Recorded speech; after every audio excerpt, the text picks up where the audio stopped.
Welcome everyone. Welcome to this mini lecture related to the bachelor program Economics and Business Economics. My name is Bart and I'm a professor here at the Faculty of Economics and Business, and I'm teaching the second year course Trade Policy and Economic Integration. And one of the topics that is very important nowadays and which is strongly related to trade policy and economic integration is Brexit. Brexit has been around for some time already in the news, and I would like to give you some backgrounds about this in this mini lecture. So in June 2016, 52% of the British population voted in favor of leaving the European Union. So the United Kingdom will not be a member of the European Union anymore.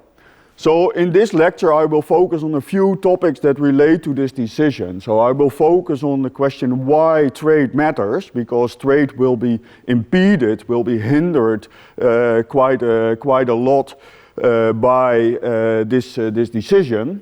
So I will focus on the implications for standards of living of this reduced trade. And then I will focus on the economic impacts of this. So I will move from the theory to the numbers. And finally, I will tell you something about the current state of affairs. This is a cartoon that was published by the Financial Times, I think about a year ago. And it shows that Brexit is a really long-term phenomena. So this guy tells the other one, my father was a Brexit negotiator and his father before him. And most probably there will be generations of people involved with the consequences of this Brexit vote. So the referendum was announced by the then Prime Minister of the United Kingdom, David Cameron, in February 2016. This happened after he had tried to negotiate the conditions under which the United Kingdom could remain a member of the European Union. These negotiations were seen as unsuccessful for the British side. Still, he had promised this referendum, so he called it. And for a long time it looked like the United Kingdom would remain a member of the European Union. So here I have a graph that is taken from odds in bookings companies, with the bookmakers.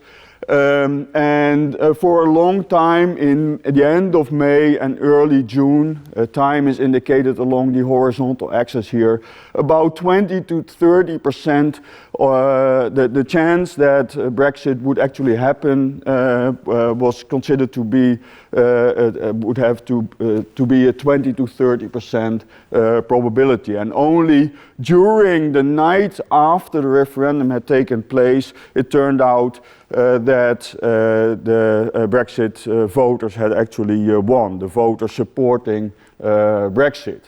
Economists had been very concerned about this because Brexit would reduce welfare not only in the United Kingdom but also in the European Union. And I would like to tell you a little bit about the mechanisms behind this. How come? Why would welfare be reduced on both sides of the channel?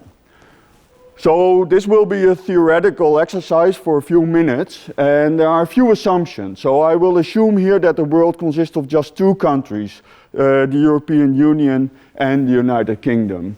Then we will assume that these countries can produce just two types of products, and these are bikes and phones, so products that are very popular among students. We will also assume that production will just require labor, so machinery, computers, cars, etc. are not taken into account. So this is clearly a simplified model. And then finally, we assume that labor can easily move between industries, between the bike manufacturing industry and the phone manufacturing industry, but labor cannot move between countries. So someone who's employed in the United Kingdom cannot move to the European Union or the other way around. Now here I have a table, a so-called productivity table, which gives the amount of hours that are needed in this hypothetical example to produce a bike and to produce a phone in the United Kingdom and in the EU 27. So in order to produce one bike, 10 hours of labor are needed in the United Kingdom and 4 hours are required in the European Union. 15 hours are needed to produce a phone in the United Kingdom and 10 hours are needed to produce a phone in the EU. Labor supply is also important. So how many work can actually be delivered in a country? Well, here we assume that there are 600 hours of labor available in the United Kingdom and 1,000 hours in the EU. Now let's focus first on the United Kingdom and let's assume that trade is impossible. So everything that is consumed in the United Kingdom also has to be produced in the United Kingdom. Well, if everything, all labor available, so the 600 hours would be devoted to producing bikes, then 60 bikes could be produced, which is indicated here by the blue dot on the horizontal axis. Alternatively, the United Kingdom could decide not to produce any bikes, but to focus entirely on the production of phones. In that case, 40 phones could be produced, indicated by the other blue dot. Now, everything in between on this blue line could also be produced. So the United Kingdom could decide to produce some phones and some bikes, and then we would end up somewhere along this blue line. This blue line is called the production possibilities frontier. And let's now assume that one bike yields as much fun, or what we call utility in economics, as one phone. Then this would be the line indicating the preferences of people in the United Kingdom, and this would be the amount of phones and bikes that would be produced. So the UK consumers would buy 24 bikes and 24 phones. That would be possible given the technology and given the available amount of labor. Well, we can do the same for the EU. Then this would be the production possibilities frontier for the EU.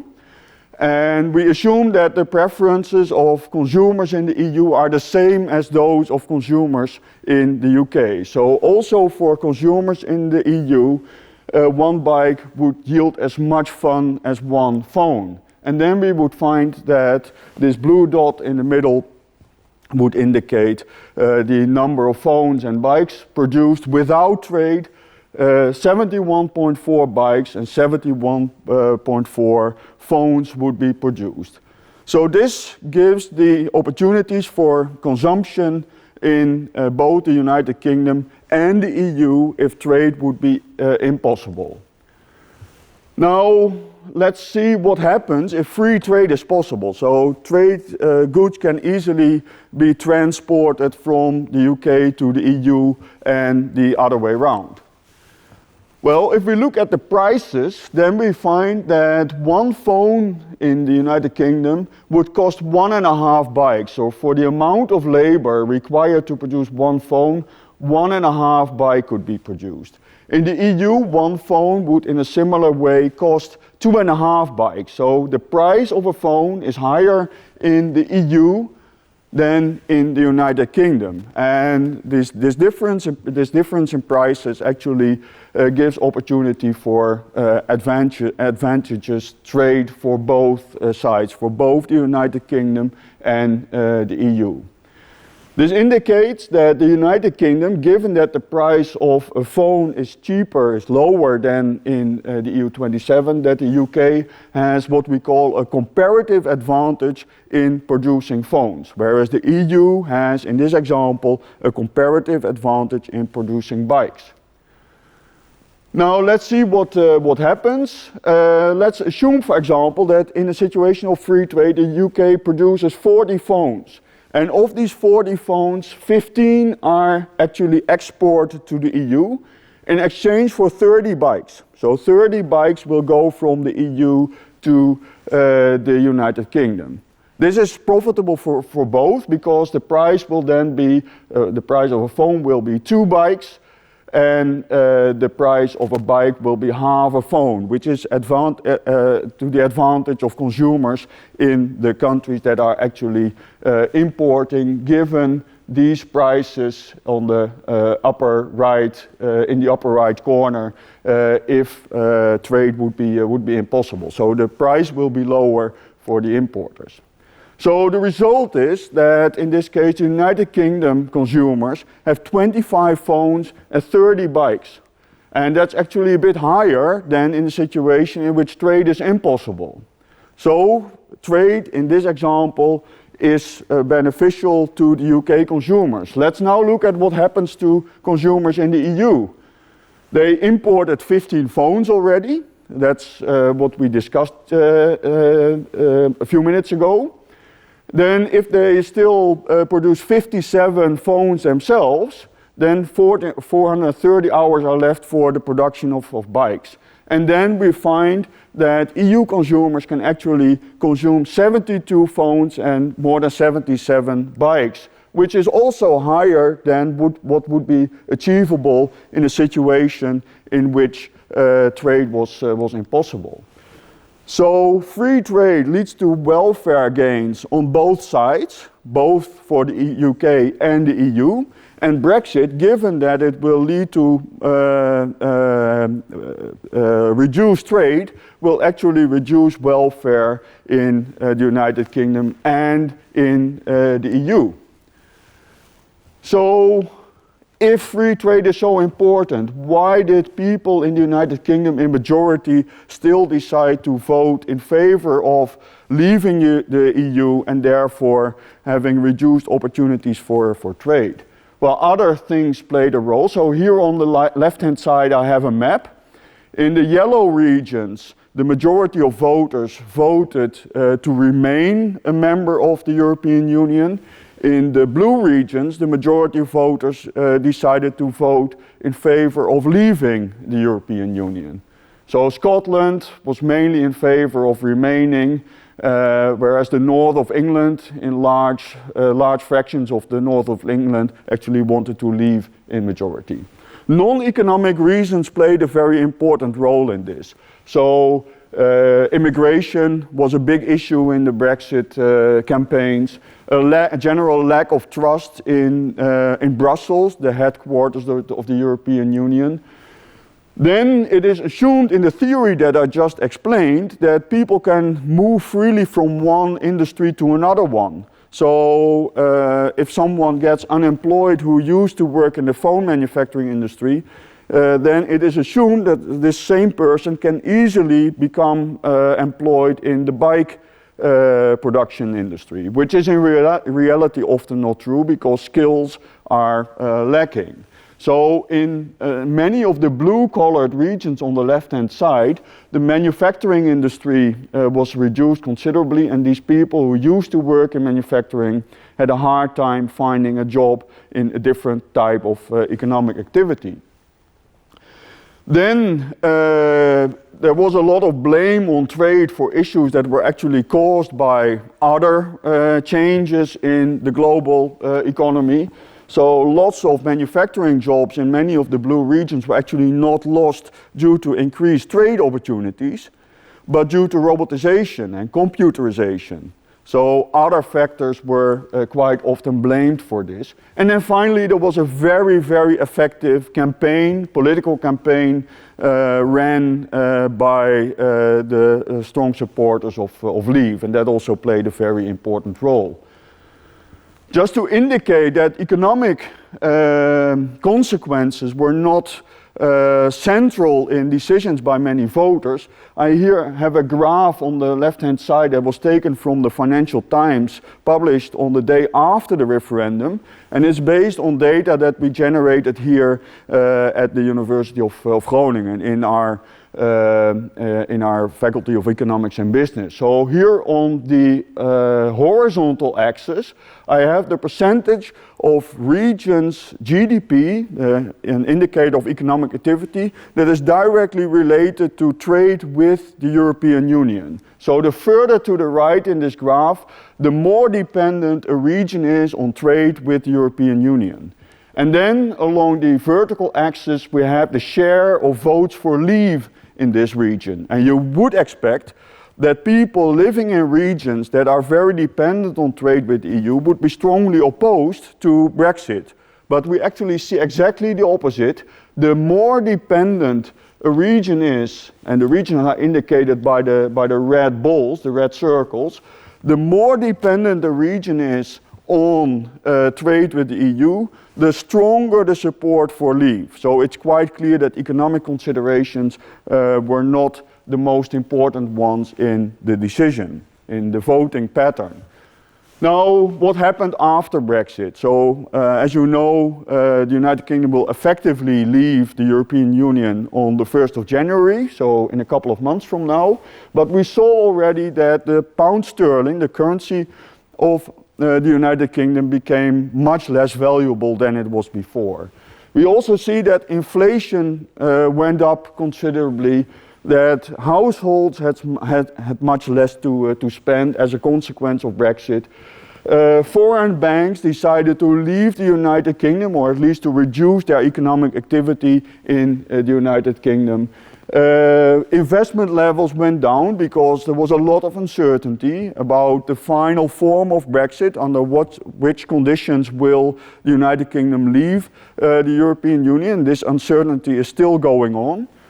This led to much lower investment levels, and then there was a loss of consumer and investors' confidence, which also led to lower growth of GDP. Again, this is the main indicator of economic activity. And then finally, and this is also very important, it led to a lot of political chaos.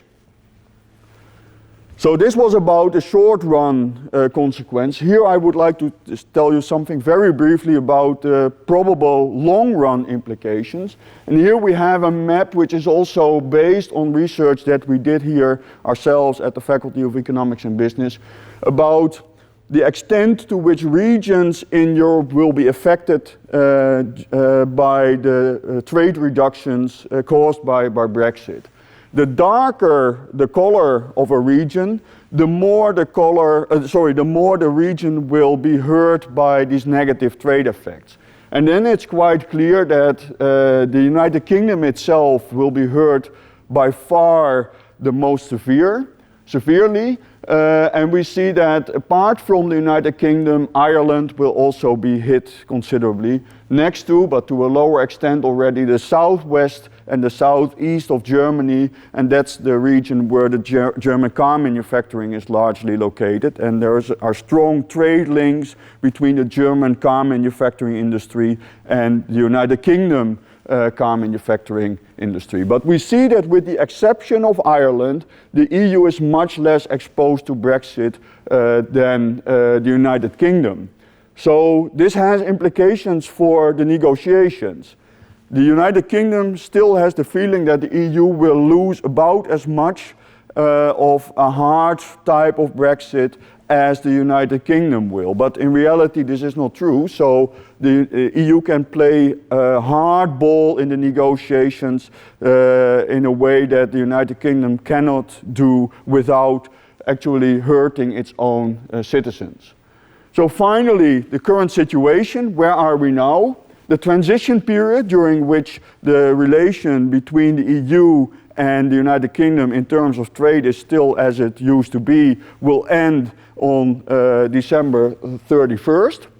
The negotiations about what will happen afterwards are still going on, despite the deadline of the 15th of October. So this was a deadline that was set by Boris Johnson, the Prime Minister of the United Kingdom himself, but it is very likely that after these negotiations will still continue. And the outcome, the eventual outcome of these negotiations is still very unclear. But if I would have to place a bet, if you would ask me for my opinion with all the imperfect knowledge that we have at the moment, then I think that there will be at the very end of the negotiations a last-minute deal, as we call it, about an agreement that will become effective on the 1st of January. But it will be a very minimal agreement. which will cause lots of trouble in ports and at the entrance of the Eurotunnel between the United Kingdom and France, where actually lorries will get stuck and a lot of trade will be hampered considerably.